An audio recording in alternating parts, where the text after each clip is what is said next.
Hi friends, it's your girl Becca Sarah. I hope you're doing amazing. I'm doing fine. So today I'm doing a little bit of a what the hell whatever WTF moment.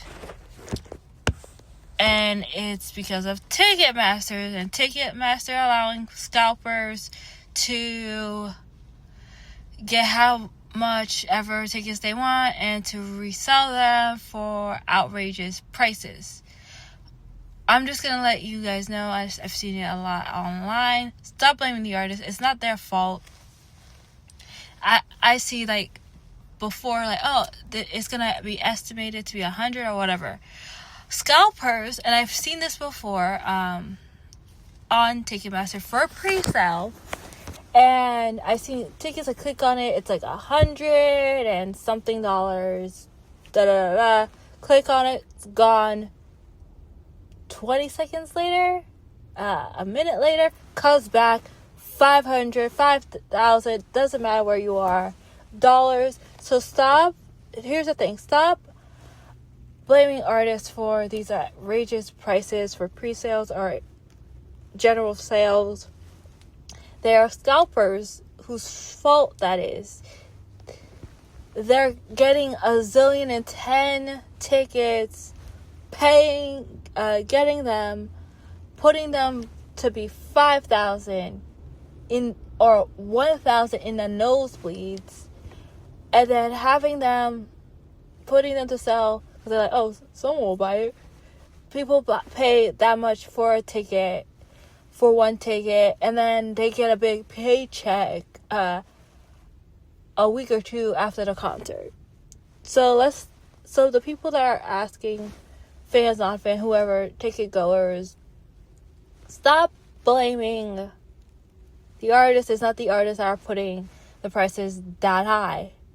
I know prices automatically through depending on the venue and the popularity of the artist are put high or low, but if it's also what's making it extremely unaffordable, it's scalpers that are buying 1,010 tickets. So I'm gonna do a little story time with you guys. As you know, I'm a big concert goer. Last year I went to 10 concerts in total. This year so far, I did not record or do a podcast of all of them because I like to enjoy concerts as well and not only document them and say, oh, this, that, right. I like to, especially last year, I was I'm going out, recording everything I'm doing, and it's becoming tedious and annoying to the fact that I'm not enjoying what I'm doing. It feels like, oh, I'm going to this for a podcast or job. I'm not enjoying myself, so I took a couple. Well, I did more majority for concerts. I did not cover Ali and AJ. I did not cover the Jonas Brothers that I've seen 6 times. That in total, not in their tour that they did. I did not cover Jesse McCartney. I did not cover Jordan Sparks. I did not cover Katy Perry. I did not cover Avril Lavigne, etc., because I wanted to be in the moment. I wanted to be there, be present. The only thing that I did was record a little bits of what I experienced in the concert, and then for Avril and for Katie, I just posted that because that's what I do in general on my personal page. Anyway, I just post the little bits of each song. But in total last year, I saw 10 concerts, which is the most concerts I've ever seen in my life. And I applaud myself on that. this year, so far, we'll see how it goes. If things go in my favor and I get it, so far 7 concerts I'm going to this year. So far 7, so I'm close to what I did last year. Well, we'll see. But again, like the 10 concerts also include again, I'm an annual pass holder at Disney, so I saw Jordan Sparks in Epcot for Food and Wine. Yeah, Food and Wine. So like that concert, anything that I have, like if you're a pass holder, that I saw DJ Pauly D at Mardi Gras for their concert, that also counts. So those are where I'm getting the 10 plus the additional places that I go to see concerts, period. So what my little story I'm going to tell you is, I was in a battle. And not like I'm not aggressive or get into fights. What I mean is, I was in a Ticketmaster battle. There has been a lot of them going on because it's hard to get tickets now because of Scalpers. And I won. So my first Ticketmaster battle ever was that I won, Bruno Mars. I signed up for pre-sale. I 9 out of 10 times sign up for pre-sale, so I get the tickets before it goes to general public. I was at, I don't know, 100, 200,000, a big number in line. I got on when I was supposed to, waited, goodness gracious, I don't remember, 2 hours until I was like at with the 100 people left in front of you. 2 hours, 3 hours, 4 hours, something like that, 2 to 4 hours until I got to like 100 people are in front of you. I got to the point where like, it was like, there's not a lot of tickets left. Again, I only got one, and then you're next, sold out. Bruno Mars added another ticket stop, and he did that with a lot of other places too. And I went on that, went really quickly. I was like, yes, I'm gonna get tickets. It's like, you are next. Account paused, went on pause, could not purchase anything, could not call Ticketmaster. They have a number. Yes, they have a number. Call Ticketmaster, and they were like, I was like, and before I spoke to someone, it was like, if you're having issues getting your ticket and seeing your ticket for Bruno Mars concert, we have a crash. It'll be there tomorrow at the end of the day. So I talked to a wonderful representative named Ali, and she was like, yes, because there were too many people on the site, but on the site, it crashed. So a lot of people had their account on pause. So I had to wait until 8 p.m. that same day to be able to go back on Ticketmaster in general, to like, even if I was going to purchase a ticket for another class, I had to wait until 8 p.m. that day. Went to the second day, bought one ticket for Bruno Mars, got it, won the battle. That was a long, tedious, annoying battle. My thing is, Ticketmaster, there's a lot of fandoms out there. Big, powerful fandoms out there. I'm part of a lot of them. I'm not a Swiftie. I'm not part of that one. I'm a Directioner. I am also a Jonas Brothers. Joronic. Levotic. Just to name a few.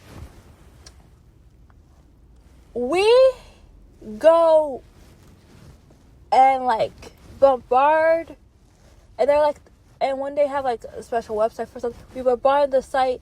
They know how much to expect, so it doesn't crash. How you have bands,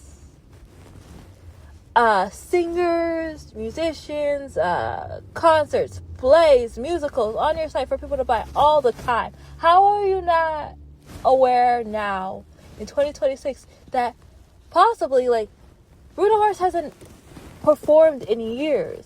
I forget how many years since he last performed, but he hasn't performed in a while. How do you not know and anticipate that a lot, I'm going to say a zillion people are going to be on to purchase tickets? Come on. Also, you need to make a policy, Ticketmaster, to either stop people from scalpers from doing what they're doing, or here's the thing, don't let people put the price to $1 zillion, meaning it has to be a regional price. You have to, like, if people are selling their tickets, because I sold tickets before, and I paid, like, for example, let's do a number, $200 for a ticket. I got 2 tickets, so $400. So I put the total number for each ticket was $200, the amount I paid it for. You should, like, max you should is like, oh, okay, I put ticket insurance in it, so like, which is like $20.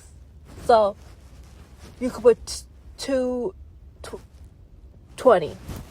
But Ticketmaster, you should, and then if you're gonna add the taxes that Ticketmaster add, then fine. Like, okay, let's just say $250. Right. You should have a max how much people should put on a ticket. So if you should say, oh, Ticketmaster, you have a program. You can see how much someone paid for the ticket. You should have been, oh, you paid this amount for the ticket, and this amount includes the tax, the taxes that we put on it, plus the ticket insurance that you put in. So this is the amount that whoever's gonna buy your ticket is, which would be probably, from my example, be $250. You cannot do more than that. This is your setback. How much you paid is how much you can sell. That's what you should do, Ticketmaster. So then there's that outrageous prices. People don't think that they're paying like their rent, their mortgage, whatever. Things are already expensive to pay to buy concert tickets. Like, it shouldn't be like, oh, I have to like sell my kidney to pay a concert ticket. Just like, because already paying rent and paying everything is super expensive, that you feel like you have to sell a kidney. Alright, so that's one story time. Story time number 2. So, I don't even know if I'm going to see him. I already did a review on him. And by the way, going back for a little bit, I will do a Bruno Mars review. I will do that. That I'm promising you guys. The next artist that I'm doing a little story time on, I have seen before. And if you guys heard this podcast, great. If you haven't, it's up. And it was the trilogy. Can't speak English. Sorry. The trilogy tour, where it was Ricky Martin, Pitbull, Enrique. Sorry. Ricky Martin. Pitbull. Enrique Iglesias. Sorry. I didn't mean to say his name wrong. That was my bad. Sorry. To all my Latinos, I love you. Sorry. Okay. I know his name. I did pre-sale for Pitbull. Mr. 305. I love Miami. Anyway, love his music. I was gonna see him with one of my best friends. Did pre-sale again. Went on time when I was supposed to. Went there. Not completely sold out. Got in there. I got in there. It wasn't like as bad as Bruno Mars. Right. Like again, like the queue started at 10. Got in, was next in line 10:28. So 28 minutes. Went in there. Friends, a lot of it was taken already. And then the stuff that was not taken was a lot. General admission, okay, not general admission, but like his tour is outside. I don't know why outside. I'm not big on outside concerts. Anyway, the general admission, because it's outside the grass area, whatever you're gonna call it. That's general admission. The one you have to stand or bring a blanket, whatever. That, which is always the cheapest, which is always like $20. You're like, I'm like, $20. That was like $1,000, and I went $1,000 to like be standing on grass the whole time, or renting a blanket or a chair. $20. It's usually $20. What do you mean it's $1,000? That's a joke. The $1,000 should have been included like me and Pitbull. What are you talking about? That's insane. That's for everybody that's blaming artists. That's not Pitbull. That's not the artist. That's Scalpers. And if it sounds like I'm laughing because that is a joke for it to be $1,000. That's not Pitbull. That's not the artist. That's not having to do with like he's really popular. No, that's not. That's Scalpers.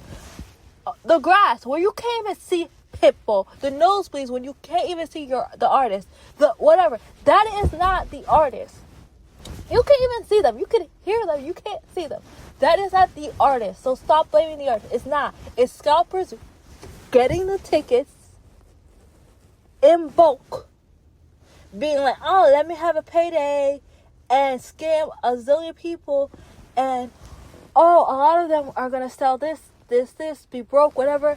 And I'm going to make it a crazy number as in $1,000, $2,000, $3,000, $4,000. And then a week or two after the concert, I'm going to have a big payday. You guys should go to jail for that. If you're doing that, you should go to jail for that. Because that's horrible. That's illegal. Like, they don't even cost that much. Because I remember I clicked on another pre-sale from a popular artist before Scalpers went to it, and it was I'm like, exactly, it's supposed to be 100 and something. It's annoying. Anyway, so I clicked on whatever was left for Pitbull, not the grass, because I don't do grass. And I clicked on it, and it was like 600, 700. Again, like the 1,000, like what in the grass, it was like 7, 5, It was nothing ever like for Pitbull because it was outside. There's nothing. It wasn't anything close to like 1,000, but it was like 500 to 700, and even the grass was like that too. It was like probably like $500. And I'm like, I cannot, for one ticket, if I'm not even close, if I'm not gonna meet Pitbull, pay like 700, 500 to 700 to see him. Again, there's other concerts I'm planning on going to. I have bills to pay. I'm responsible. I hate adulting anyway. But that's outrageous. Scalpers need to go to jail. So then I saw like other places or like I went to Game Time just to see around, and then to see how much the tickets were, which is why I was talking about, I wanted to see what the tickets were normal, and it was like 100 or something. And then I looked at other videos of people getting a ticket before Scalpers, and it was like 100 or something. I'm like, exactly. So it's Scalpers that are making it $1 billion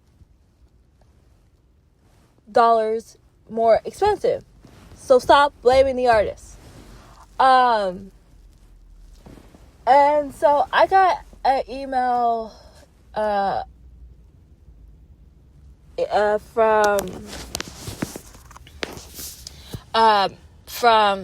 either Ticketmaster or the place I was going to see Pitbull, and it's like, use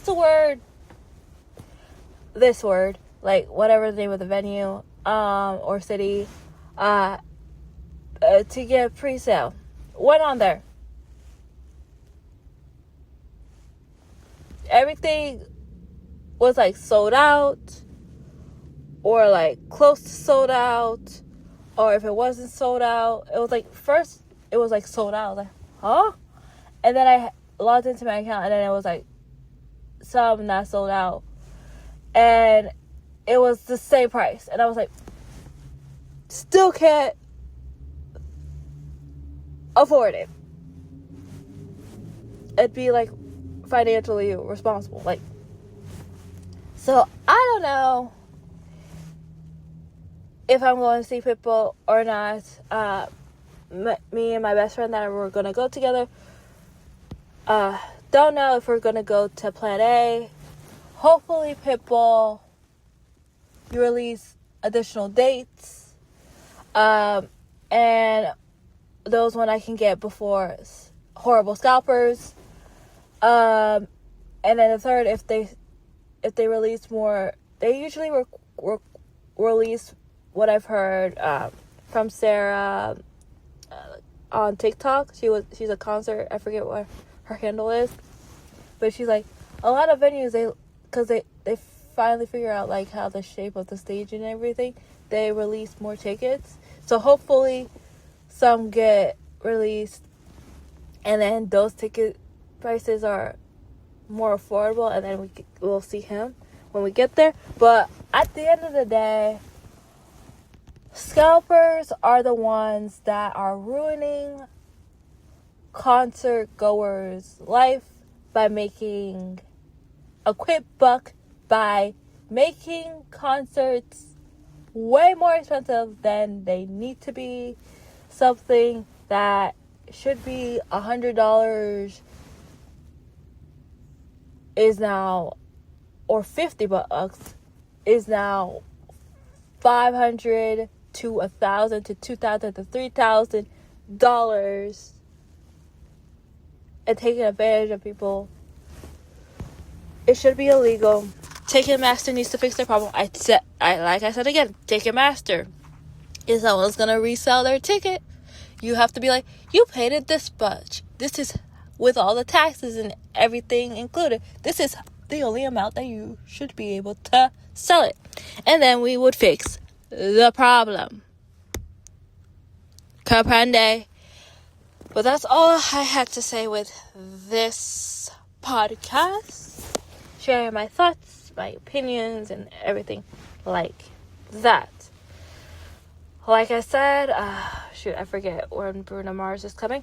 But at some point, you will get a Bruno Mars. At some point this year, you'll get a Bruno Mars podcast for me. Look out for that. Those are really fun for me to do, like the ones about, oh, I've seen this artist.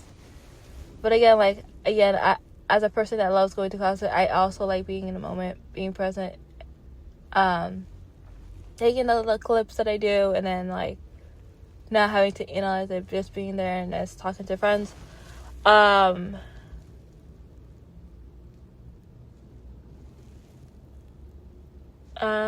trying to think also. Probably we'll do either Food or Wine or Flower and Garden, one of those concerts. I might, if I go to one of those, might review one of those. If I go to Mardi Gras at Universal, I might review Zed.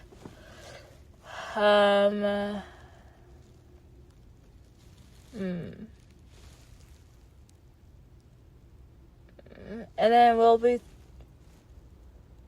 so Zed, maybe Bruno Mars, maybe I am seeing John Legend, so maybe John Legend. But we'll see. I'll keep you posted.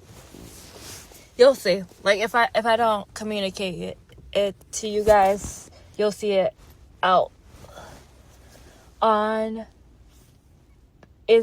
Instagram and on the website. But that is it for now. Just letting you guys know, in a couple, I've started putting like my podcast, because I've seen on Instagram that the post of my podcast does really, really well than doing the I'm still gonna do it, like the post of the picture and then the script. So coming up, finally, it's gonna be like tomorrow, I believe. You'll hear some of the podcast of, oh my gosh, who's the artist? My goodness, I'm blanking on the artist. Of the not really good, I'm trying to think of the name of the name of the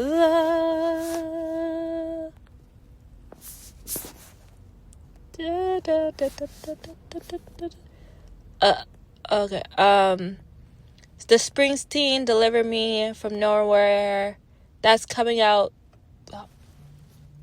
if we're talking about the day that I'm doing this podcast, tomorrow, which is the 30th. So, and then we'll see what happens, what I post after that will be continued. But 100%, you guys will get a Bruno Mars podcast about the experience and how he was and everything like that. I'll talk to you guys soon. Have a great night. Bye.